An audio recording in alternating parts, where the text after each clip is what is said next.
একটা ছোট একটা স্কুটার দিয়ে মাটি খনন কাজ শুরু হয়েছিল।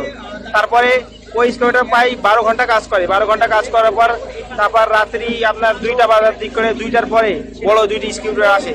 এখন ওই কার্যক্রম যদি চালু থাকতো, প্রথমে যদি আপনার 3টি স্কুটার কিংবা বড় স্কুটারগুলো আসতো, তাহলে উদ্ধার কার্যক্রমটা আরো আগে সম্ভব হতো, কিংবা প্রাণহানির আশঙ্কা থাকতো না। সেখানে প্রথমে শিশু কথাবার্তা বোঝা যাচ্ছিল কিংবা ভিতর থেকে আওয়াজ শোনা যাচ্ছিল, পরে তো আস্তে আস্তে সব নিঃশব্দ হয়ে গেল। সুস্থভাবে উঠাইছে, এটাতে আমরা অনেক খুশি। তারা অনেক পরিশ্রম করছে, এলাকাবাসী সহায়তা করছে। সারা রাত ভর মনে করেন আমরা গত রাত্রে সারা রাত জেগেছিলাম এখানে। তো আমরা এখন খুশি, এখন আল্লাহর কাছে প্রার্থনা জানাই যেন সুস্থ থাকে। তো আর মৃত্যুর ভিতর যতটুকু তফাৎ আছে, মৃত হলে কিন্তু অনেক শক্ত হয়ে যেত এবং জড়সড় হয়ে থাকতো, কিন্তু বাচ্চাটা যেভাবে পাওয়া গেছে তাতে আমরা আশাবাদী জীবিত আছে। হাসপাতাল নিয়ে যেতে মারা গেছে কিন্তু শিওর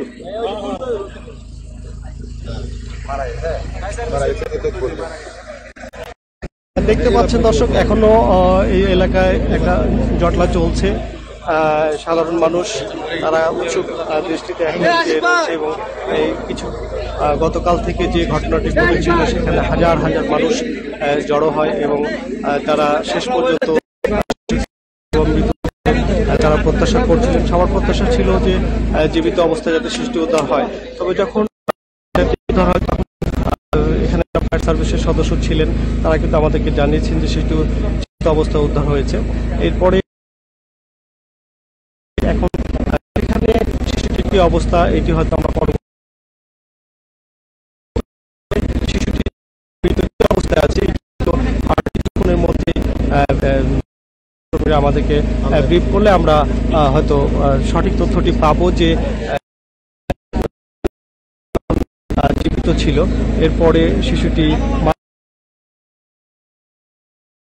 তার স্বাস্থ্য পরীক্ষার জন্য তাকে পাঠানো হয়েছে।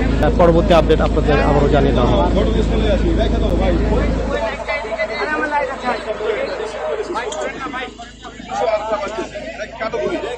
ভাই ঘুরাই ঘুরে দেখাতে থাকুন।